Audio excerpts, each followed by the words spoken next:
এই গেটু, স্যার এখন আসলো না কেন রে? আমিও তো ভাবছি কেন যে আসলো না। আজ আবার স্যারের কোনো বিপদ হলো না তো? কি অলক্ষণী কথা বলছিস? স্যারের আবার কি বিপদ হবে? হয়তো স্যারের সকালে ডিম ভাজি দিয়ে নাস্তা করতে গিয়ে গলায় কাটা বিঁধেছে। বলিস কি? ডিম ভাজি দিয়ে নাস্তা করলে গলায় কাটা বিঁধে নাকি? আর বিঁধতেও পারে। মুরগি তো মাছ খায়, কাটা খায়। কিরে, তোরা তো চিল্লাচিল্লি করবার লাগছিস কিলা? স্যারকে নিয়ে অলক্ষণী কথা কবার লাগছিস? তাহলে স্যার আজকে দেরি করছে কেন?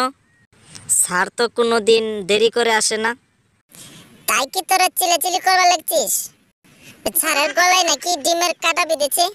এ অলক্ষণী ভাবনা ভাবছিস কেন? তুই বলতো স্যারের দেরি হচ্ছে কেন? স্যার হয়তো স্কুল ছেড়ে পালিয়ে গেছে। বেশ ভালোই হয়েছে, আজকে স্যারের হাতের মার খেতে হবে না। অলক্ষণী লক্ষণী কথা বাদ দে, কান পেতে শুন, স্যারের পায়ের শব্দ শোনা যাচ্ছে। আমার মনে হয় স্যার চলে এসেছে। Good morning sir. Good morning sir. Good morning, good morning. বস তোরা, বস বস, সবাই বসে পড়। বলতো, চাঁদ কেন রাত্রে উঠে? স্যার, হয়তো এক সময় সূর্যের সাথে চাঁদের সাথে ঝগড়া হয়েছিল, তাই চাঁদ রাত্রে উঠে দিনের বেলায় উঠতে পারে না। কি সাংঘাতিক ভুল আনসার রে বাবা, কি সাংঘাতিক। একটু বলতো, দিনের বেলায় হেমলেট মাথায় দিয়ে মোটরসাইকেল চালায় কেন?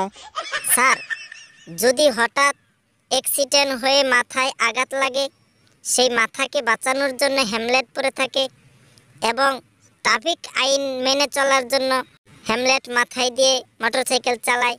একদম রাইট আনসার।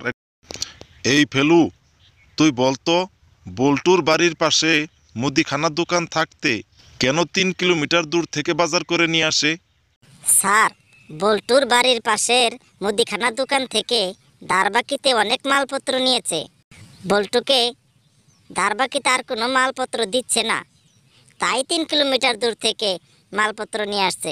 সাব্বাস, একদম রাইট আনসার, একদম রাইট আনসার। এই কালু, তুই একটা গল্প বলতো। আচ্ছা স্যার, ঠিক আছে। মশার কামড়ে জ্বালায় মশারি টানালো, বাতি বন্ধ করে মশারির ভিতর শুয়ে পড়লো। হঠাৎ করে চেঁচামেচি শুরু করলো, ও মা গো, ও বাবা গো। অনেক লোক চলে আসলো। কি হয়েছে, চেঁচামেচি করছো কেন? ভাই, মশার কামড়ে জ্বালায় মশারি টানিয়ে ঘুমাচ্ছি। ভাই, মশারির ভিতর টর্চ লাইট জ্বালিয়ে রক্ত খাওয়ার জন্য আমাদের মানুষ খুঁজছে। এমন মশা আমার জীবনে দেখিনি। কিয়া, তুমি কি পাগল হয়ে গেছো নাকি? দেখি কিরকম মশা। লোকটা ঘরে গিয়ে দেখে জোনাকি পোকা। ও, জোনাকি পোকা তার বাতি জ্বালিয়ে দেখছে, তাই সে মশা টর্চ লাইট জ্বালিয়ে মানুষ খুঁজছে, তাই না? এই ফেলু, তুই কোনো কথা কইছিস না কেন? বলুন স্যার, আপনাকে কি সেবা করতে পারি? আমাকে কোনো সেবা করা লাগবে না, তুই মডার্ন বউ নিয়ে কিছু বর্ণনা করতো। ঠিক আছে স্যার, তাহলে বলছি। মডার্ন বইয়ের রচনা হলো, গ্রামে বা শহরে কিছু মডার্ন বউ থাকে।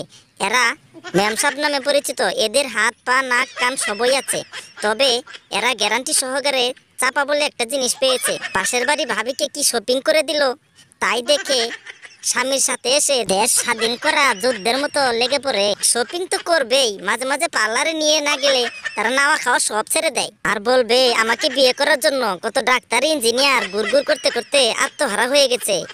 আর কলেজে থাকতে প্রেমপত্র তো ভাবি নেই। আর বেড়ানোর জন্য পার্কে না নিয়ে গেলে বাপের বাড়ি চলে যাওয়ার আলটিমেটাম তো আছেই। আর শুধু বলবে তোমার মতো রাম ছাগলের কাছে বিয়ে বয়ে যে ভুল করেছি আমি।